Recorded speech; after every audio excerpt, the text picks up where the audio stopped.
नमस्कार बच्चों, फिर एक बार आपके लिए एक नया वीडियो लेके आया हूँ। और ये चूँकि लाइट का ही पूरा वो चल रहा है, प्रकाशिकी चल रहा है, प्रकाशिकी का तीसरा चैप्टर है।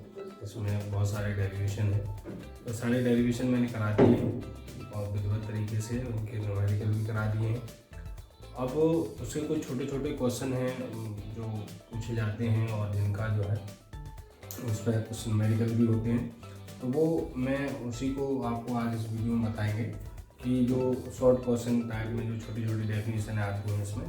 तो सबसे पहले एक बहुत अच्छा सवाल पूछा जाता है कि लेंस की क्षमता क्या होती है। तो हम जो है शुरू करते हैं, चलिए लेंस की क्षमता से आज स्टार्ट करते हैं। तो लेंस की क्षमता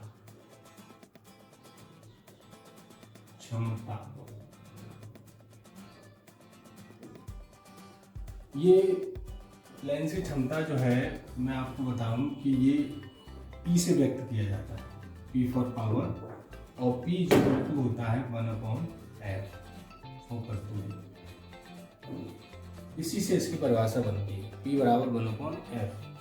तो ये क्या है कि लेंस की ये फोकस दूरी है, तो लेंस की फोकस दूरी के, अब ये उल्टा है, 1/f है। 1/f यानी कि उल्टा जब होता है 1/, होता है तो हम उसको व्युत्क्रम बोलते हैं। तो P जो है वो 1/f है। इसका मतलब लेंस की जो f क्या होता है, फोकस दूरी है। तो लेंस की जो फोकस दूरी है उसका उल्टा यानी व्युत्क्रम लेंस की क्षमता कहलाता है। तो लेंस की फोकस दूरी का व्युत्क्रम लेंस की क्षमता कहलाती है। इसे P से व्यक्त करते हैं।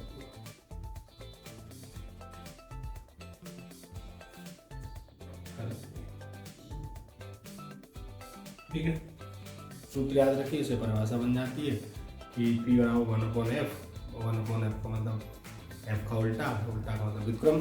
तो लेंस की फोकस दूरी f है, तो फोकस दूरी के व्युत्क्रम को लेंस की क्षमता कहते हैं, P से व्यक्त करते हैं। जिसका फॉर्मूला P बराबर 1/f। ये न्यूमेरिकल में बहुत आती है, इसमें न्यूमेरिकल एक तो जरूर आता है। तो ये सूत्र तब लगाएंगे जब हमारा f जो है वो मीटर में दिया।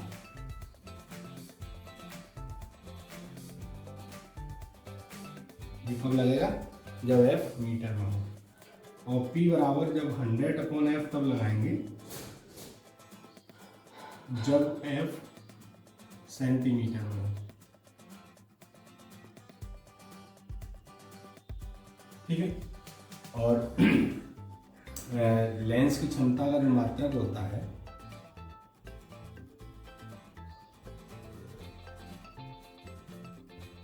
वो डायोप्टर होता है, इसको D से व्यक्त किया जाता है। ठीक है, अब मैं आपको एक चीज बताता हूं, संयुक्त लेंस की संयुक्त क्षमता, या ऐसा करो संयुक्त लेंस की क्षमता। तो वो क्या होता है मैं आपको बता दूं। जैसे हमने पढ़ा है कि हम जानते हैं कि संयुक्त लेंसों की फोकस दूरी पढ़ा है पिछले उसमें, f = 1/f1 + 1/f2। यही पढ़ा, संयुक्त लेंस की क्षमता फोकस दूरी होती है। अब हमने पढ़ा 1/f क्या होता है, P, तो इसलिए क्या लिख देंगे P। ये क्या हो जाएगा P1, ये क्या हो गया P2। तो ये क्या हो गया, संयुक्त लेंस की क्षमता का फॉर्मूला हो गया। तो ये क्या है यानी कि क्षमता, संयुक्त लेंसों की क्षमता का ये फॉर्मूला हो गया। बहुत सिंपल है, कहीं भी न्यूमेरिकल दिया हो, जैसे मान लो 2 डायोप्टर 3 डायोप्टर, उनकी संयुक्त में प्लस कर देंगे और ये ध्यान रखिएगा क्योंकि ये जो है पावर, जो फोकस दूरी उसकी माइनस की होती है अवतल की, तो डायरेक्ट फोकस क्षमता भी माइनस की होगी उसकी डायरेक्ट अवतल लेंस की। अवतल लेंस की फोकस दूरी और क्षमता दोनों ही माइनस की होती है। ठीक है, तो ये तो हमारा एक फोकस दूरी संयुक्त लेंस की क्षमता हो गई, और क्षमता किसे कहते हैं, लेंस की फोकस दूरी के उपकरण को लेंस की क्षमता कहते हैं। ठीक है, चलिए अब हम आपको आगे ले चलते हैं। चलिए नोट कर लीजिए, अच्छा सवाल है, इसको जो है आप बस इनके फॉर्मूले अक्सर का ध्यान रखिएगा। न्यूमेरिकल बहुत आसान होते हैं, अक्सर बच्चे क्या होते हैं न्यूमेरिकल से बहुत डरते हैं, हिसाब ये न्यूमेरिकल, अक्सर जो बायो पढ़ते हैं उनके जहन में ये होता है कैलकुलेशन कैसे होगी, न्यूमेरिकल कैसे होंगे, ऐसा कुछ नहीं है। आप थोड़ा सा बस उसमें जो हम बताते हैं, जैसे आप सबसे पहले किसी भी न्यूमेरिकल में क्या दिया है उसको पढ़िए, एक बार समझ में नहीं आया दोबारा फिर पढ़िए, एक दो बार पढ़ेंगे तो क्लियर हो जाएगा कि इसमें क्या दिया। कोई भी न्यूमेरिकल हो उसमें सब कुछ दिया होता है, कभी हम मात्रा को समझ लें, कभी उसकी वैल्यूएशन खुद कहती है कि ये फोकस दूरी है, ये क्षमता है, त्रिज्या है, ये वक्रता त्रिज्या वगैरह, वो सारी चीज़ें लिख लेते हैं। उसके बाद उसमें कुछ ना कुछ पूछा होगा उसको लिख लेते हैं, फिर उसमें कोई ना कोई उनके बीच में रिलेशन जरूर होता है, तो आप उसे लग के कैलकुलेशन कर लीजिए और वो जो है आपका हल हो जाएगा। तो आपको डरने की कोई ज़रूरत नहीं है, बहुत आसान होते हैं। थोड़ा सा आप उसको समय देना पड़ेगा, थोड़ा सा आप उसमें रुकिए, उसको स्थायी थोड़ा सा उसको देखिए, ऐसा नहीं एकदम बहुत सारी जल्दी नहीं होते हैं, धीरे धीरे प्रैक्टिस करिए। कभी एक सवाल दो मतलब थोड़े छोटे छोटे करिए, फिर उसके बाद लॉन्ग में जाइए, तो ऐसे करके आप लोग जो है थोड़ा सा समय दें, आपको न्यूमेरिकल बहुत आसान लगेंगे।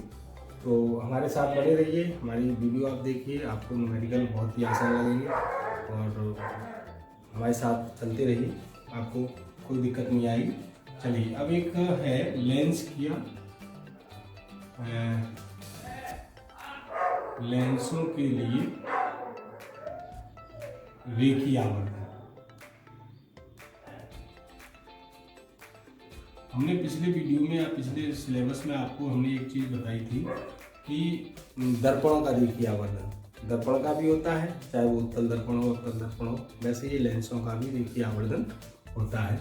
तो सेम जैसे डेफिनेशन दर्पण में है वही डेफिनेशन आप याद करिए, सेम डेफिनेशन वही होती है। तो रेखीय आवर्धन जो है, रेखीय आवर्धन, रेखीय आवर्धन को हम m से व्यक्त करते हैं, और इसका होता है प्रतिबिंब की लंबाई बटे वस्तु की लंबाई। ये इसका फॉर्मूला याद रखिए, इसी से आपकी डेफिनेशन बनेगी कि किसी लेंस द्वारा बने प्रतिबिंब की लंबाई और वस्तु की लंबाई के अनुपात को हम रेखीय आवर्धन कहते हैं। प्रतिबिंब की लंबाई और वस्तु की लंबाई के अनुपात को, बटे को अनुपात कहते हैं, वो अनुपात को हम रेखीय आवर्धन कहते हैं। तो क्या लिखेंगे कि लेंस द्वारा बने प्रतिबिंब की लंबाई तथा वस्तु की लंबाई के अनुपात को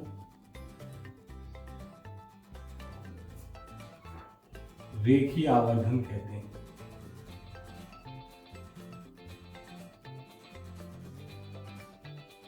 ठीक है, इसे m से व्यक्त करते हैं।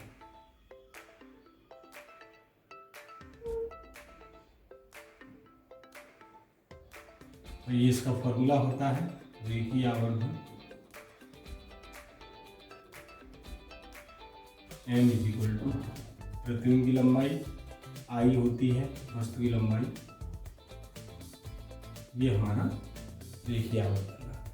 ठीक है, दूसरा एक ये भी होता है कि m =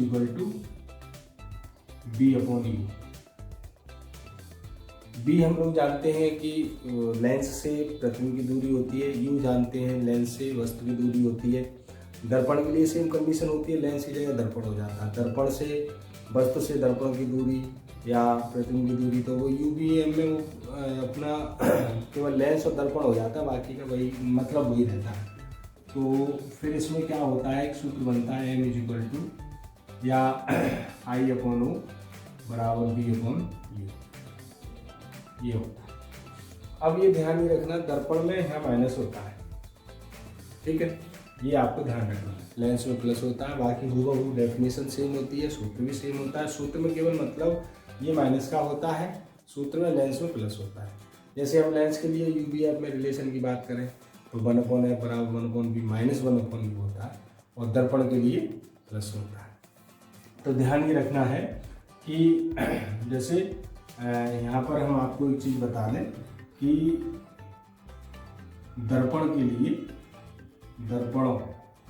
के लिए कंफ्यूज ना हो जाए, m बराबर I अपॉन ओ बराबर माइनस b अपॉन u होता है, और दर्पण के लिए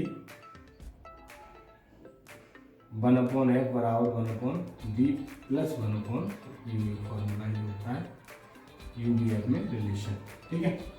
और लेंस के लिए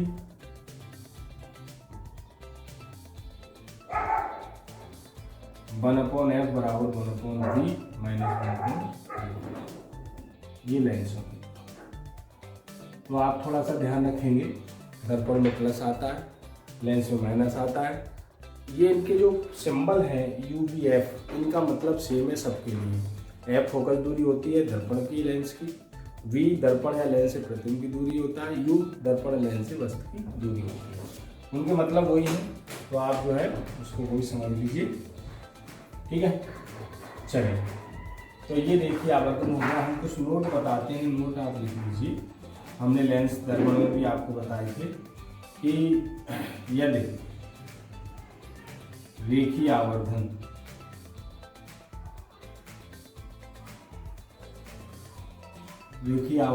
m का मान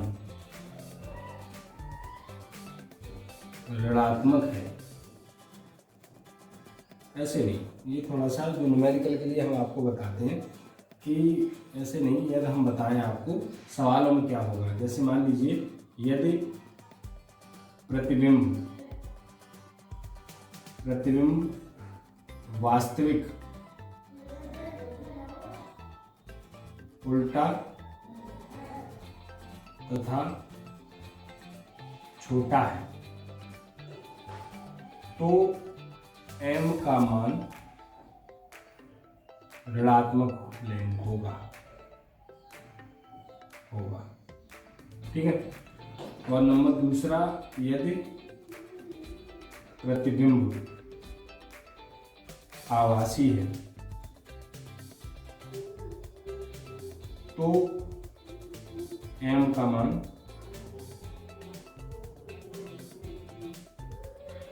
धनात्मक होगा, ठीक है।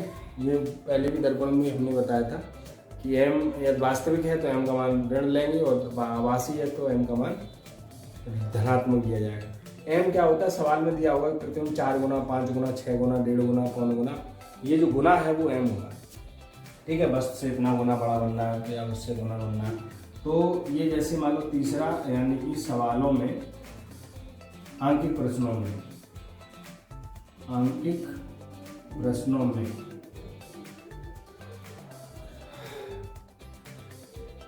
जो गुना दिया होगा वही m होगा, ठीक है। 3 गुना 5 गुना वही क्या होगा, m होगा। अब ये आपको पता लगाना है कि वो आभासी है कि वास्तविक है। तो यदि आभासी है तो m प्लस का होगा। मान लीजिए किसी ने कहा कि प्रतिबिंब जो है वस्तु से 3 गुना बड़ा बनना है या 3 गुना छोटा बनना है, तो 3 गुना यानी कि 3m हो गया। अब वो कह रहा वास्तविक तो -3, आभासी तो +3। बाकी ये सारे फॉर्मूले लग के हम ठीक है। चलिए, ये तो रेखीय आवर्धन से संबंधित सवाल होगा। एक चीज़ और हम बताएंगे आपको, जो न्यूमेरिकल पूछे जाते हैं, जिस पर सवाल आते हैं, इसमें न्यूमेरिकल पूछे जाते हैं, तो वो जो है हम आपको एक चीज़ बताते हैं। वायु में लेंस की फोकस दूरी तथा द्रव में फोकस दूरी में संबंध। ये एक हम आर्टिकल और आपको बताते हैं। ये न्यूमेरिकल के लिए इम्पोर्टेंट है, अच्छा है, इस पर न्यूमेरिकल अक्सर आते हैं। तो अब हमने ये जैसे पढ़ा है कि लेंस की फोकस दूरी, लेंस की फोकस दूरी हमने सूत्र पढ़ा है 1/f = n-1 और 1/r1 - 1/r2। ये समीकरण है, ठीक है। अब ये क्या है, वायु में लिखते हैं, तो वायु के लिए क्या हो जाएगा, ए हो जाएगा, ए, और ये क्या हो जाएगा, ANG, यानी कि जो लेंस है वो कहाँ, हवा में रखा है, तो हवा के सापेक्ष लेंस का अपवर्तनांक ANG हो गया। ANG, G for glass, A for air, तो ANG, तो एयर के सापेक्ष ग्लास का अपवर्तनांक हो गया। तो ये हो गया हवा में फोकस दूरी। अब हम द्रव में फोकस दूरी निकालेंगे। द्रव में लेंस की फोकस दूरी, फोकस दूरी, तो ये 1/f लिक्विड L कर दो। अब लेंस कहाँ पहुंच गया, लिक्विड में चला गया, तो वहाँ एयर तो है नहीं। अब लिक्विड के सापेक्ष ग्लास का आएगा, अभी लेंस कहाँ था, हवा में, तो ANG लगा। अब कहाँ पहुंच गया, लिक्विड में, द्रव में, तो क्या होगा, LNG। तो यहाँ A की जगह, अब देखो यहाँ इसकी जगह जब वायु थी तो यहाँ A आया था, अब लिक्विड है तो यहाँ क्या आएगा, L, तो LNG -1। A था, एयर थी तो A आया था, यहाँ A आया था, द्रव है तो L आएगा, लिक्विड। और ये वक्रता त्रिज्या उसकी नहीं बदलेंगे प्यारे, चाहे पानी में डाल दो चाहे उसमें किसी द्रव में डाल दो, उसकी वक्रता त्रिज्या सेम रहेंगी। तो ये समीकरण 2 हो गया। अब क्या करेंगे, समीकरण 1 में 2 का भाग देने पर, ठीक है। चलिए देते हैं FA/1/FL, तो ये हो जाएगा ANG -1 1/r1 1/r2। ये हो गया LNG -1 1/r1 - 1/r2। ये इससे कैंसिल हो गया, ये चला जाएगा ऊपर, ये आ जाएगा नीचे। तो FL/FA = LNG -1 और ANG -1 LNG -1, इसकी कैंची मार दीजिए, तो FL = हो जाएगा ANG -1 और LNG -1 और ये FA, ये आपका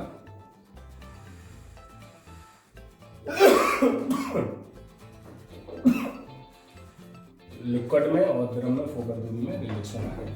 यहाँ एक और ध्यान रखिएगा, जैसे कभी कभी क्या दिया है कि इसकी जगह जहाँ, इसको समीकरण 3 डाल सकते हैं, जहाँ जो LNG है वो मैं आपको बता दूं, ये N/N कर दो, नीचे वाला ऊपर लिख दो, ऊपर वाला नीचे लिख दो और एयर के सापेक्ष लगा दो।